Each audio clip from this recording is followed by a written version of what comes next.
Welcome to how modern Gran Turismo is like modern NASCAR. From this channel, you know my thoughts on modern Gran Turismo, and from my Special Titan channel, you know my thoughts on modern NASCAR. So, in a way, I'm sure you can kind of combine the two. But there has been more recent events since I made a video on either, so I figured I might as well do this video because it seems like there's some parallels that aren't exactly the dandiest. To begin with, obviously, they're straightforward. I mean, motorsport, okay, yeah. But, I'm to address the obvious elephant in the room. This is mainly just negative, more recent stuff. So, yeah, really beyond motorsport, it goes more into the negative. To begin with, well, at least for the main series, which I guess is all in all what I'm mainly going to talk about, like Gran Turismo being more the World Championships, World Series, whatever, and NASCAR being Cup racing.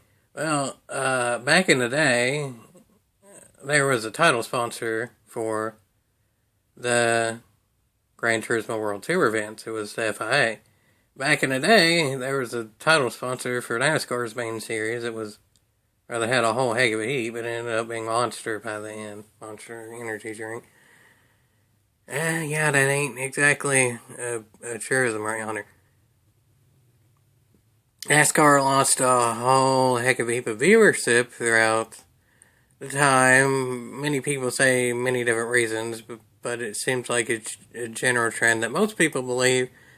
The main reason the ratings for NASCAR went down is because they tried to meddle with what worked. There's an old saying, what's older than NASCAR, what's older than racing in general, is don't fix what ain't broken.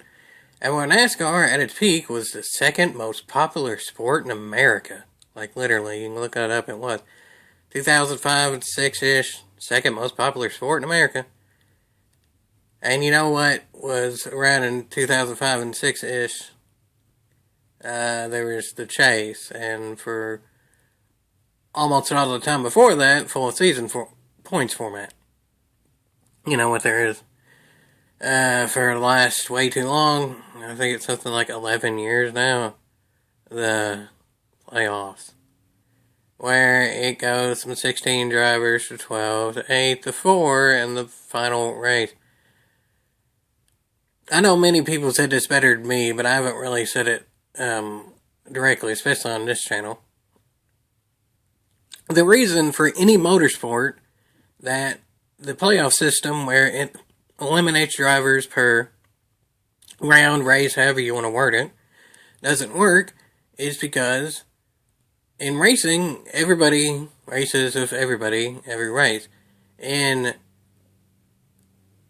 I guess about anything that ain't racing, especially the main sports like basketball, football, soccer, whatever, it's one team versus one team at any given point. Everybody cannot compete with everybody at the same time. So it makes sense to have a playoff format in those sports because the teams develop and change over time, whether it's players get better, or there's injuries, or the coaches figure out stuff, whatever it may be, there's a whole heck of a heap there. So it's not fair, really, to just crown a champion at the end of the season based on the records, because so much can change over the course of a season. And sometimes, in some sports, not every team even ends up playing each other even once throughout the season. Anyway, so in pretty much, I'm sure there's other miscellaneous example, any other sport but motorsport, and at least all the main sports I can think of, a playoff system makes sense, but NASCAR, when everybody competes against everybody every race, it's pointless.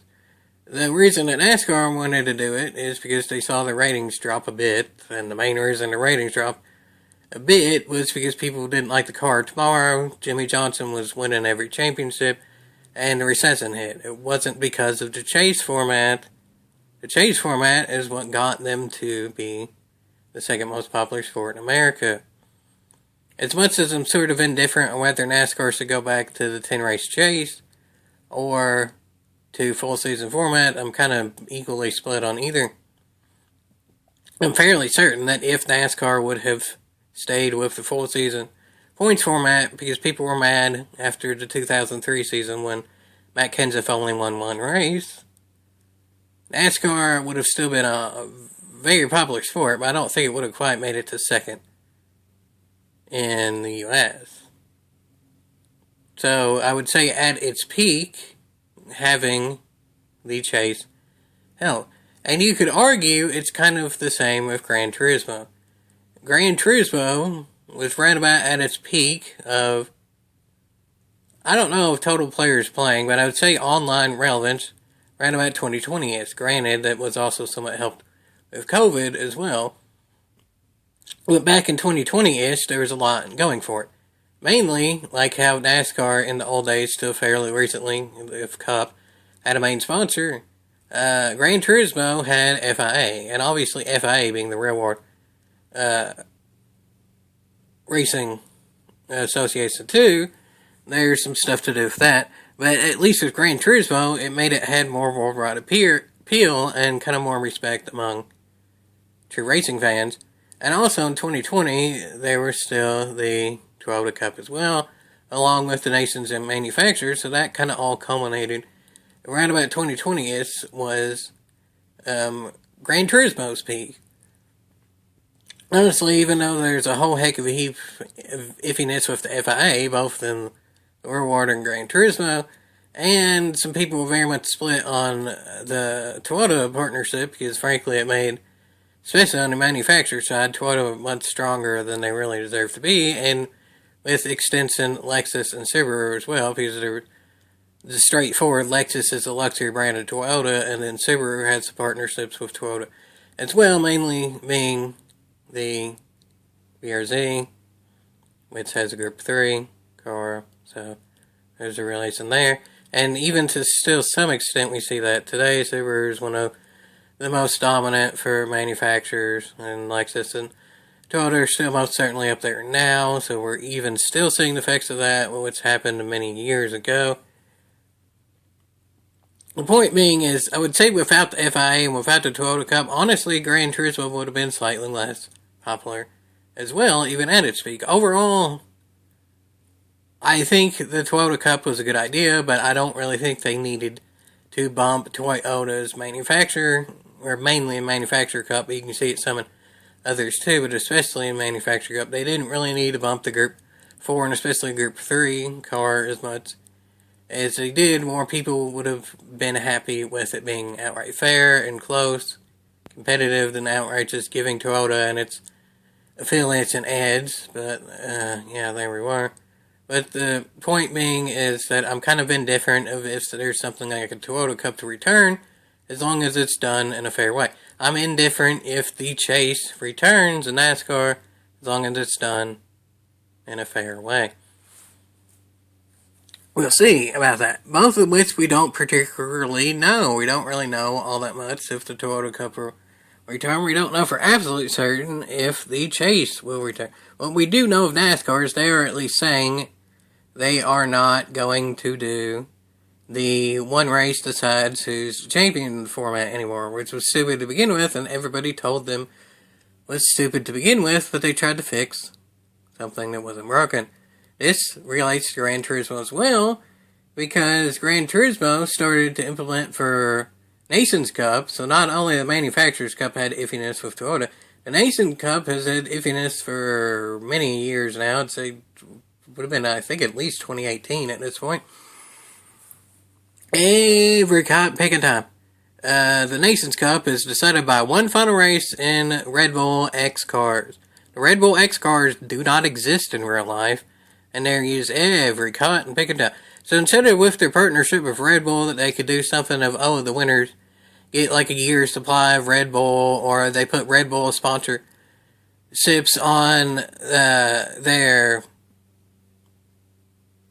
gear that they wear in the races, or like on the rig itself that they race with. No, they do the same car every cotton picking year since at least 2018. They came out with a quote-unquote new version in a whopping 2019 and still haven't since then. But Red Bull does a whole heck of a heap of other things other than that fake car.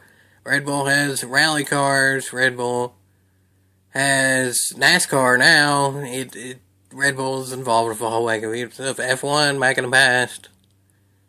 There's a lot of routes they could have done with that other than using the same fake car over and over and over, which makes the end of every Nations Cup championship boring because it's the same cars over and over and over. Therefore, the same drivers are going to be best in those cars. The final race is worth double the amount of points, so it's kind of a NASCAR type thing with that, while not exact. The final race matters more than the rest. It's almost to the point to where every race except for the very final one doesn't matter. It's not quite as egregious as NASCAR, but both of them are too similar to not bring up. And frankly, both are extremely tiring. At least NASCAR is saying they're not going to outright admit if it's going to go 10-race chase or full season points format. Yet they are at least saying they are moving away. I don't even think that necessarily means next year, just at some point. At least at the time of me making this video, which is Wednesday, November 5th, pretty early in the day. NASCAR is at least moving away from the one race decides the whole championship form. Gran Turismo hasn't announced anything like that. They seem to be keeping with this Red Bull sponsorship and instead of doing something unique with it or just any change whatsoever, they're still saying with the same X cars over and over and over again for seemingly ever at this point. So there's iffiness with the Nations Cup, there's iffiness with the manufacturers, and you could say that with NASCAR as well. There's iffiness with the Cup Championship, Xfinity, which is O'Reilly now, I think. Craftsman, all of them kind of have their own iffiness of in general or this season. Like I said, with NASCAR mainly focusing on Cup, but I mean, it's very much worth saying that it's scurry with Truck and Xfinity, or O'Reilly, whatever, the middle one. Two, in trucks, it kind of went how it should. The driver that dominated the season was able to win the points, but in the past, we've had Truck Series champion that won absolutely no races whatsoever and led a whopping 44 laps on the season. It was Matt Crafton, I think it might have been 2019. And Matt Crafton, who's retiring, outright chewed out NASCAR, and deservedly so, in his leaving, saying that there's no actual skill anymore. Most of the tracks are full throttle, and that's true of any of the main three series at this point, not just trucks.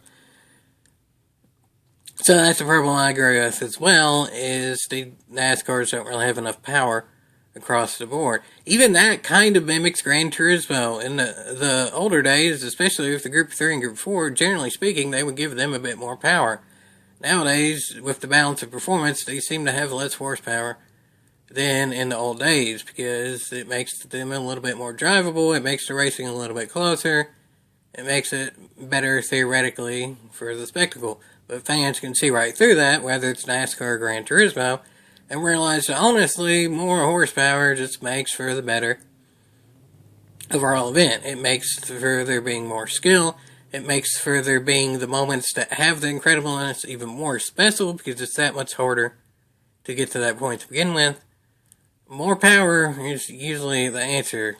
I mean, Jeremy Clarkson figured that out 20 plus years ago, and it's gone with it since, so it's worked out well for him. Maybe it can work out for other sports as well. Realistically, I don't see NASCAR gaining horsepower on it soon, because they're trying to nickel and dime it and make the cars run as cheap as possible. Theoretically, that's better for the teams, but in reality, there's actually a lawsuit going with mainly Michael Jordan spearheading it, but it's the 2311 Racing is suing over stuff like that. There's individual specifics if you want to look into it, and I'm sure a lot of it's private too, because it's an ongoing lawsuit. But yeah, there's even outright lawsuits over stuff like that and other individual things too that might end up actually becoming a really big thing, because they're even wanting Roger Penske and Rick Hendrick to be witnesses of that, and that's what's up in the air debating now as of making this video. So that could end up being a quite big thing And you could even argue, it's be that way with Gran Turismo as well. I've argued that in the past, the way modern Gran Turismo tries to nickel and dime its fan base is a very much iffy thing too. Granted, NASCAR is kind of more nickel and diming the teams. Gran Turismo kind of more is the fan base of, like I've said for a while, is that even on like the packaging that the physical copy of Gran Turismo 7 comes in, or you can look in the like information for the digital copy, it even says like sell your way, that sort of thing. They word it like you can sell the engines you get or the parts you get or whatever, and they've worded it that way since the game came out, and even to this day you still can't sell anything but the cars, and it took far too long to be able to sell the cars. And the way that selling the cars work is they're always far less value than what you buy them for, even though in a real driving simulator, that ain't how real driving works. You can drive, let's say, that 1929 Mercedes, as long as you caught picking one, there's no way that's going to drop 3 times in value when you sell it. Obviously, in Gran Turismo, the cars don't break down or anything like that, so that's to say there, so obviously the mileage don't matter as much, but if anything, that kind of proves what I'm saying even more. In no circumstance ever would the vast majority of the cars in the game drop nearly remotely close to that value. They are even partnered with this Haggerty thing that's supposed to make it realistic in terms of how the buying and selling is supposed to work, but in reality, all the Haggerty thing is pretty. Let's just haggle it to the point where it only benefits Gran Turismo. The house always wins with that. And granted, you may be saying these two things are kind of a separate thing, because NASCAR is kind of more about what's going on with the teams. Gran Turismo, it's more what's going on with the players. But there's actually still some haggling and stuff going on with NASCAR as well, with it being the ticket prices. I'm not as much knowledgeable with this specifically, because with there not being Kentucky Speedway anymore, I haven't really considered going to any races in a while and a half right yonder. But from how I understand it, the way that NASCAR is doing it with ticket prices too, is they're trying to artificially inflate the prices of a lot of tickets throughout whatever race it may be at any part of the U.S., because they're mentioning economy, tariffs, taxes, blah, blah, blah. NASCAR is an American sport. From how I understand it, the cars are made primarily, if not completely, in the United States, but yet they're still using all that for an excuse. You can blame the federal government as much or as little as you want, but it's straightforward. On whatever side of the aisle you're on, companies are trying to take advantage of this tariff stuff, and NASCAR is to blame there too, to artificially raise their prices higher than any of that ever would affect them. They're trying to pass off what's going on with the government far more than it is to the consumers and make them pay for it. NASCAR is far from the only one doing it, but they're starting to do it more egregiously now too. So that's kind of the ties there, but there's even a slightly more tie, because speaking of tickets, there's something now going on with Gran Turismo where the next World Tour Championship is in Los Angeles, and obviously, especially for foreigners coming to the U.S., again, no matter what side of the aisle it's on, some individual things are taking advantage of that.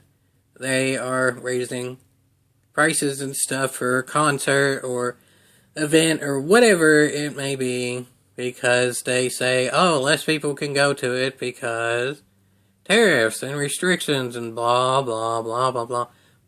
That may be true, that may not be true, depending on what side of the aisle you're on in terms of how much or little it's being affected. But again, we should all be able to agree that some individual companies are making it a much bigger issue than it is, at least currently, to make profits themselves.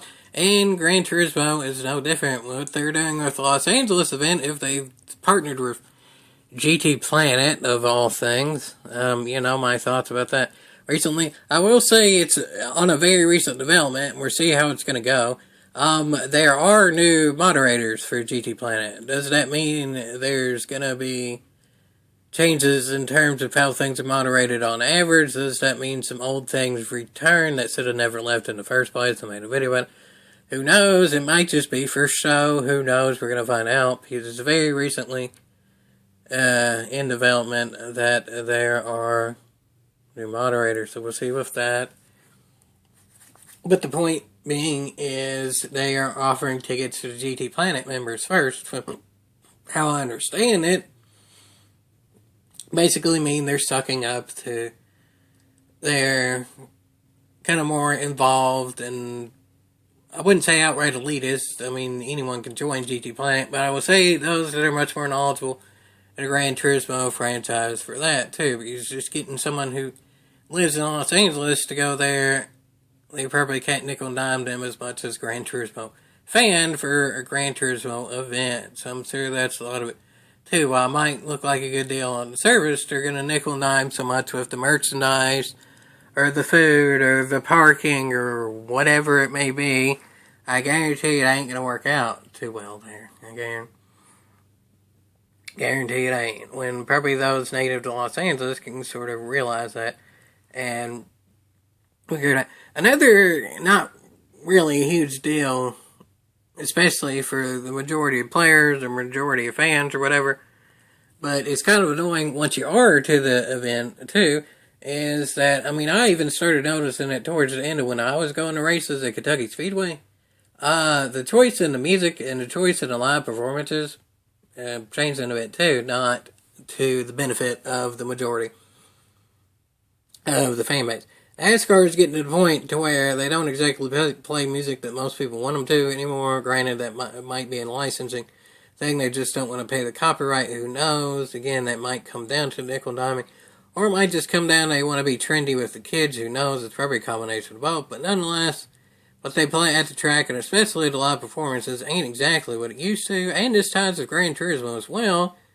Because where it was mentioned in the Los Angeles event, well, the headline music performance for the Gran Turismo and Los Angeles events, which I've said for a while now, I would say the vast majority of players would rather just get paid than go to these live events, have to deal with the hassle of the traffic and the jet lag and stuff, and not have to deal with the headline performance taking away from people noticing them of Little Yachty. Little Yachty is going to headline the Gran Turismo World Tour events in Los Angeles. Not so sure about that one, folks. I don't think any of his music's in any Gran Turismo either that I know of. Generally speaking, I turn the music off about any game nowadays, and either I just play my own or turn it off if I'm doing a video for copyright, whatever it may be. But still, that's a weird. That's a weird one, folks. If they're going to get a rapper, they should have tried for Snoop Dogg, who I think still lives in Los Angeles, and actually had his own music made for Gran Turismo in the past before. That would make a lot more sense, but no. So yeah, that's just a weird combination altogether. So yeah, there ain't really a whole heck of a heap of positives. Whether it's just something weird like the choice of live performance or something that matters a whole heck of a heap that arguably killed both of the momentum of their main championship events. No matter how you look at it, there's a lot of negative parallels between NASCAR and Gran Turismo, but there are two main key differences ending off the video. One key difference is that while NASCAR, relative to motorsports in general, is struggling, they've lost a lot of their share of the total amount of motorsports being watched in the U.S. and on a national scale. However you want to look at it, NASCAR is a lot less relevant now than it was in the past. Compare that to Gran Turismo, because while motorsport in real life ain't particularly struggling across the globe. Racing games, or it's a video game, are struggling a whole heck of a heap. I made a video, maybe it can bounce back, but at the current time, struggling a whole heck of a heap is being generous, frankly. I mean, Need for Speed basically doesn't exist anymore. Forza Motorsport basically doesn't exist anymore. Those are two pretty big staples right there. But yeah, so Gran Turismo has capitalized on that by being mediocre at best, but having some people that praise them to the high heavens, making it to where, from what it seems like, the game is selling a whole heck of a heap and is still remaining, like on a day-to-day, week-by-week, however you want to look at it, basis, still quite popular. Probably all in all, the most popular racing game for any particular console in the last few years has been Forza Horizon 5 for Xbox, but Xbox itself failed, so then that probably goes to Gran Turismo from now on, because there ain't so much of Xbox anymore, while Horizon 5 is on PS5. I would assume at the current moment GT7 probably is a bit outselling, and especially of concurrent players is beating Forza on PS5, I would assume. So, yeah, there's that. And then you don't really get all that much that's cross-console anymore, because Need for Speed failed. Assetto Corsa is kind of in its transition phase. Ian Bell's stuff, what he's doing, is still in the transition phase. Be out sooner with it. So, yeah, that's a weird look, isn't it? I guess you can say we're really about the only cross-console thing right now is the Curb Motorfest, and it is quite popular. It's kind of the only other one really rivaling Gran Turismo popularity really at the current time, from what I can tell. And that's not the best look either, really. I would say when the Curb Motorfest relies mainly on DLC and microtransactions, that's getting more and more macro as time goes on. But continue, but that's more of a different video.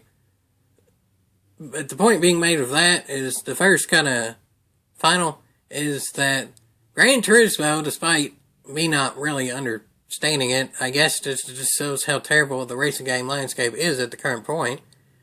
Gran Turismo for a racing game is GT7 is doing really cotton picking well. I don't particularly think it deserves it, but nonetheless it is, and I can't deny the facts. It's selling really caught picking well. The retention's good, not incredible or anything, but it's good retention as well. And there is a future in it as well with the GT7 Spec 3 up, which is a lot different than NASCAR, which we don't know the future. We don't know what they're going to do with points. We don't know how it's going to work with the TV deals. If anything, it might get even worse, meaning more stuff goes to streaming and all that. We'll see on that. And NASCAR doesn't exactly have as much future plans as Gran Turismo, although they do have potential to do some stuff like it to the 10 race chase or full season format. If that happens, I'll probably make a video on speculating about that, but that is a big if. We'll see how that goes. But the other main key difference, though, is why Gran Turismo is the more successful relative to what it's competing against. Well, at least NASCAR is trying a lot more stuff. The main thing that they needed to try was go back to what worked, chase or season format or whatever. But I will give NASCAR the benefit out and say of other miscellaneous things, they are trying as well. There's stuff that seems to be pretty much universally, like the one lug nut now to change tires. Tire penalties are annoying.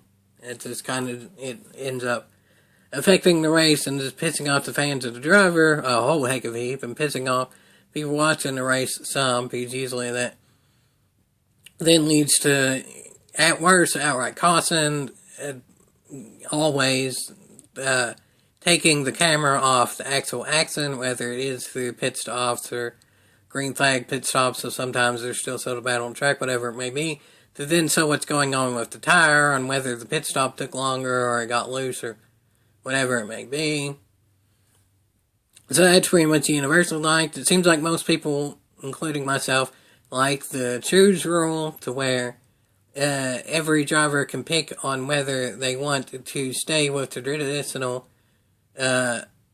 like first place can be on the inside, second outside on like that, or you go with the line that you want, and you might have to start farther back in the field, but you can be on the inside if you want, outside if you want, whatever it may be. Most people like that.